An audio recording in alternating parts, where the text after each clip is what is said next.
At nang si Abram ay may 99 na taon, ay napakita ang Panginoon kay Abram, at sa kanya'y nagsabi, Ako ang Diyos na makapangyarihan sa lahat.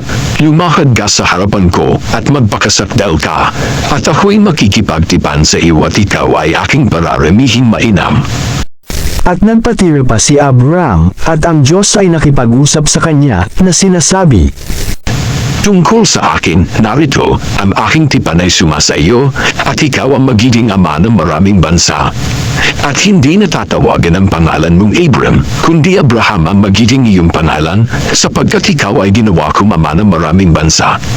At ikaw ay aking gagawin totoong palaanakin at papanggagalingin ko sa iyo ang mga bansa, at magbubuhat sa iyo ang mga hari, at aking papagtitibayan ang aking tipan sa iyo at sa iyong binhi pagkamatay mo sa buong kalahian nila, na tipang walang hanggan, na ako'y magiging iyong Diyos, at ng iyong binhi pagkamatay mo, at ibibigay ko sa iyo, at sa iyong binhi, pagkamatay mo, ang lupaing iyong mga pinaglakbayan, ang buong lupain ng Kanaan, na pag-aaring walang hanggan, at ako ang magiging Diyos nila.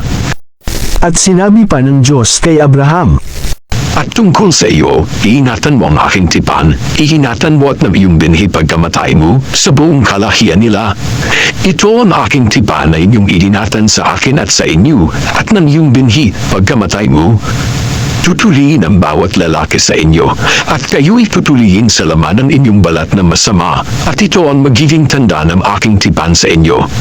At ang may 8 araw ay tutuliin sa inyo, ang bawat lalaki sa buong kalahian ninyo, ang ipinamanak sa bahay, o ang binili ng salapi sa sinumang taga-ibang lupa na hindi sa iyong lahi. Ang ipinamanak sa bahay at ang binili ng iyong salapi ay dapat tulihin. At ang aking tipan ay sa iyong laman na pinakatipang walang hanggan. At ang lalaking hindi tuli, na hindi tinuli ang laman ng kanyang balat na masama, ang taon niyaon ay mahihiwalay sa kanyang bayan. Sinira niya ang aking tipan. at sinabi ng Diyos kay Abraham, Tungkol kay Sarai na iyong asawa, ay huwag mo nang tatawagan ang kanyang pangalang Sarai, kundi Sara ang magiging kanyang pangalan. At akin siyang pagpapalain, at saka sa kanya ibibigyan kita ng anak. Oo, siya'y aking pagpapalain, at magiging ina ng mga bansa. Ang mga hari ng mga bayan ay magmumula sa kanya. Nang magkagayoy nagpatira pa si Abraham, at nagtawa, at nasabi sa kanyang sarili, Magkakaanak kaya siya na may 100 taon na, at mananak pa kaya si Sarah na may 90 taon na. At sinabi ni Abraham sa Diyos, Ay na mawari, si Ismael ay mabuhay sa harapan mo.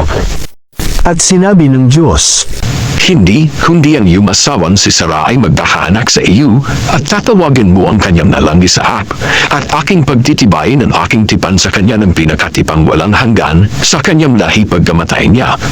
At tungkol kay Ismael, ay dininig din kita, narito't aking pinagpala siya, at siya'y aking papag-aanakin ng marami, at siya'y aking pararamihin ng di ko asa. 12 prinsipe ang kanyang magiging anak, at siya'y gagawin kong malaking bansa. Ngunit ang aking tipan ay pagtitibayin ko kay Isaak na iaanak sa iyo ni Sarah sa tadhanang araw sa taong darating. At nang matapos na makipag-usap sa kanya, ay napaitaas ang Diyos mula sa piling ni Abraham. At ipinagsama ni Abraham si Ismael na kanyang anak, at ang lahat na ipinanganak sa kanyang bahay, at ang lahat ng binili niya ng kanyang salapi, ang lahat ng lalaki sa mga lalaking kasangbahay ni Abraham, at tinuli ang laman ng kanilang balat ng masama ng araw din yaon, ayon sa sinabi ng Diyos sa kanya. At si Abraham ay may 99 na taon, nang tuliin ang laman ng kanyang balat ng masama. At si Ismael ay may 13 taon, nang tuliin ang laman ng kanyang balat ng masama. Nang araw ding yaon tinuli si Abraham, at si Ismael na kanyang anak. At lahat ng lalaking kasangbahay niya, maging ang mga ipinanganak sa bahay, at ang mga binili ng salapi sa taga-ibang lupain, ay pinagtuling kasama niya.